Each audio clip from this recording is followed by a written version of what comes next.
Good day, ladies and gentlemen. This is Dr. Frel, your professor. Hello class, good morning. Our topic for today is about the accountability in schools. First, we have to define accountability. It is the obligation of an individual or organization to account for its activities, to accept responsibility for them, and to disclose the results in a transparent manner. So class, accountability is related to responsibility or the duty or obligation to satisfactorily perform or complete a task that one must fulfill in which has a consequent penalty for failure. So in short class, accountability is the responsibility that goes with the authority to do something or the responsibility to use authority justifiably and credibly. So this may be directed toward either the process or how something was being done or the outcomes or what results were accomplished. So by that class, we can summarize that accountability is the obligation or the willingness to accept responsibility for one's actions.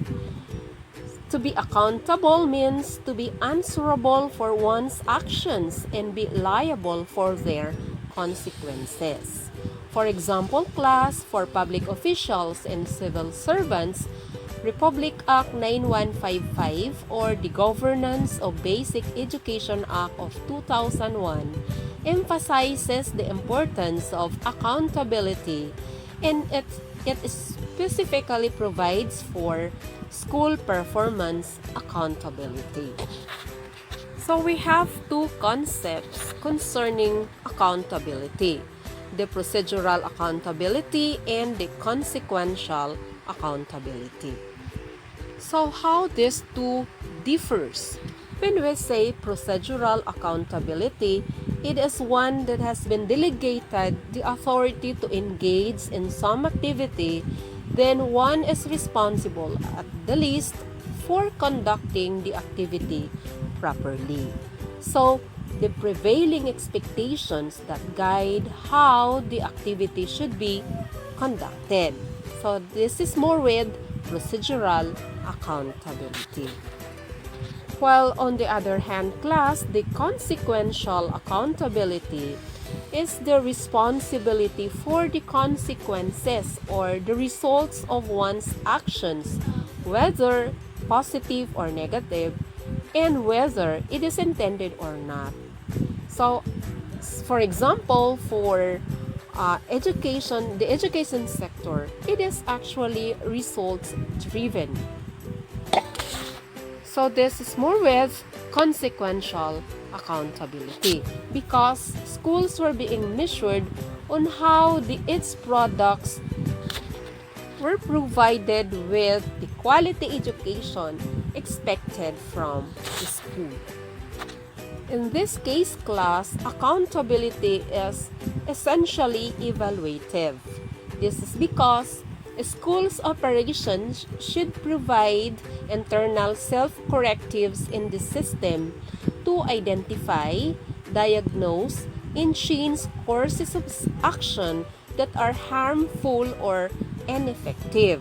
That is according to Darling Hammond and Snyder in 1992. Okay, class, now let's move with the 5 sources of accountability. The first is the bureaucratic source of accountability.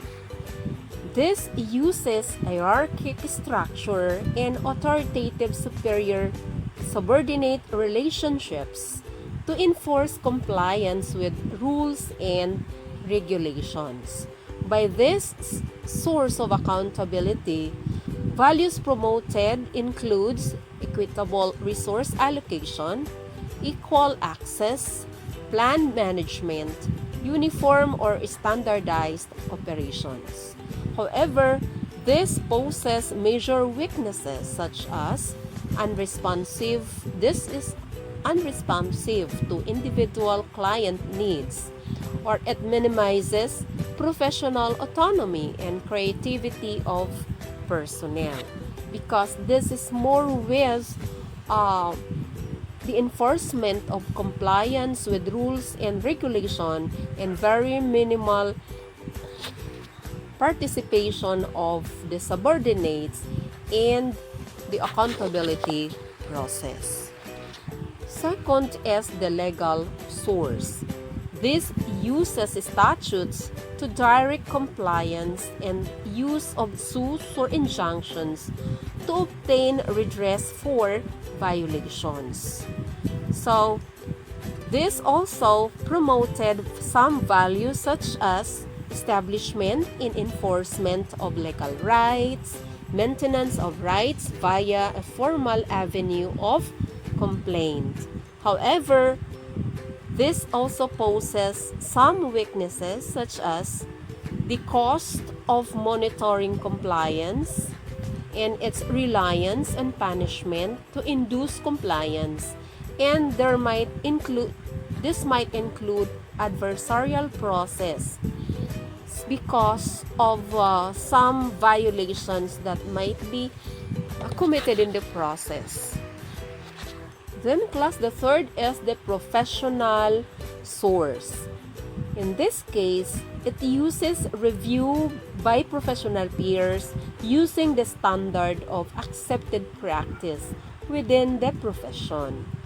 This promotes values of professional autonomy to provide services to best meet client needs, and of course responsiveness to variation in client needs. On the other hand, some weaknesses are being identified, such as difficulty and costly in establishing the elements for developing and maintaining a professional culture in the organization or in the school. Then we have the fourth source, which is the political source. In this case, it uses the processes of democratic control, such as elections, political action, or public opinion, in order to influence and constrain the use of authority by elected officials. So, this promotes values of democratic control, of the responsiveness to constituents, and inclusiveness in the process.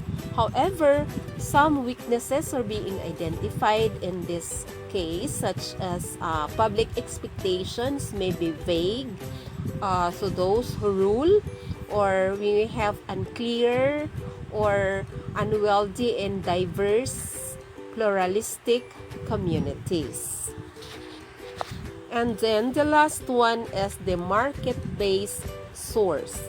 In this case, it uses choice of providers within a regulated market in order to obtain best services and induce quality improvement among the providers. In this market-based source, it promotes values of consumer rights, responsiveness to client preferences or needs, and competition among providers. But on the other hand, it also poses some weaknesses such as no assurance of public's equal access to services of comparable quality. Then providers are likely to be responsive only to their particular clients. So again, class, those are the 5 sources of responsibility. Now let's proceed with the key principles of accountability. Number 1 is the client focus. So, a school focus on meeting the needs of their primary clients, which are the students as well as their parents. So, the accountability framework supports schools achieve high and improving standards of learning for all its students. So as if no student or pupil is left behind in this client-focused principle of accountability. Then the second is performance orientation. This is where results are the main criteria for assessing success in the continuous effort to improve school performance. So, assessment is focused on the planning, on the monitoring, and reporting achievement of the school's learning outcomes. So, in short, learning outcomes of the school should be regularly monitored and reported. Then the third is ownership and transparency. This is where stakeholders have to take action deliberately to fulfill the mandates in the plans with clear expectation of results. So in doing so, they own these actions, and because of that, they can be accountable for those actions. And the last one class is integration. The main accountability mechanisms are integrated into the normal planning, policy, and operational activities of the school and of the Department of Education as a whole. So, what are these accountability mechanisms? One is the quality assurance mechanism. So this quality assurance is the process-driven approach with the specific steps that help define and attain goals. No? Measures are taken to ensure that each action is done properly so that quality results are obtained at the end. So these measures include: one is the systems and processes for implementation. Second, you have self-review mechanism at each performance level. And third is the feedback mechanism between the performance levels among internal stakeholders and between and among internal and external stakeholders. So class, you might have remembered that the university or the campus have subjected itself for quality assurance with the intention of checking our systems and processes whether we conform with the standards set by the governing bodies in that of the Commission on Higher Education as regard to the university's performances. Next, the second accountability mechanism is monitoring and evaluation. As far as of the progress, the results, outputs, and outcomes, that includes through the use of internal monitoring and periodic evaluation, external evaluation, and remedial mechanisms. So this is where we subject our day-to-day activities to some internal monitoring or periodic evaluation of our processes, particularly in providing our services to our clientele. So now, what are the approaches that we use to monitor and evaluate some measures of our performance? One is the use of performance indicators as categorized into this types, such as that of the quantity. This concerns with the number of achievements made by the school. Second is that of the quality or the degree of excellence of the result.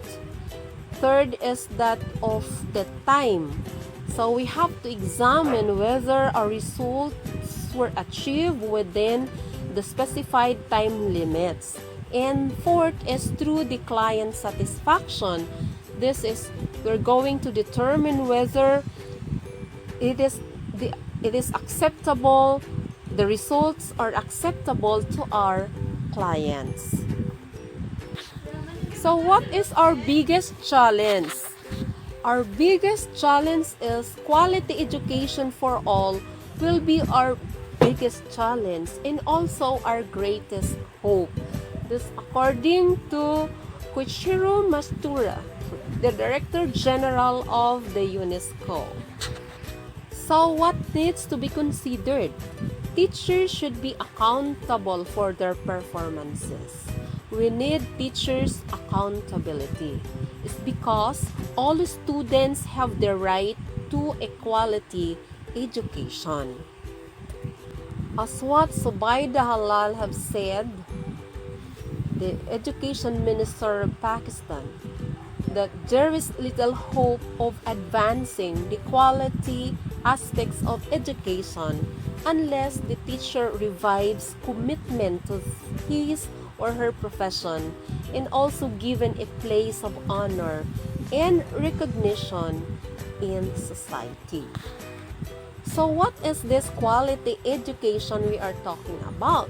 According to Audrey Hepburn, equality education has the power to transform societies in a single generation, provide children with the protection they need from the hazards of poverty, labor exploitation, and disease, and given them the knowledge, skills, and confidence to reach their full potential. So, what are the benefits from accountability at their arrangement in teaching for our students? One is students will be treated as individuals by having their development needs supported, by being treated more fairly, and by getting the education they deserve. While for teachers, for having their performance monitored, by increasing motivation among them, and by enhancing quality of teaching from our teachers. So, class, please be reminded by this quotation from the UNICEF that children have a right to an education, equality education. So that would be all, class, for this session. And for your activity, discuss on how can you be accountable to the following: to your studies, your school, your families, and yourself. Submit your output in the Google Classroom. So again, this is your professor. Thank you for watching. See you in our next video.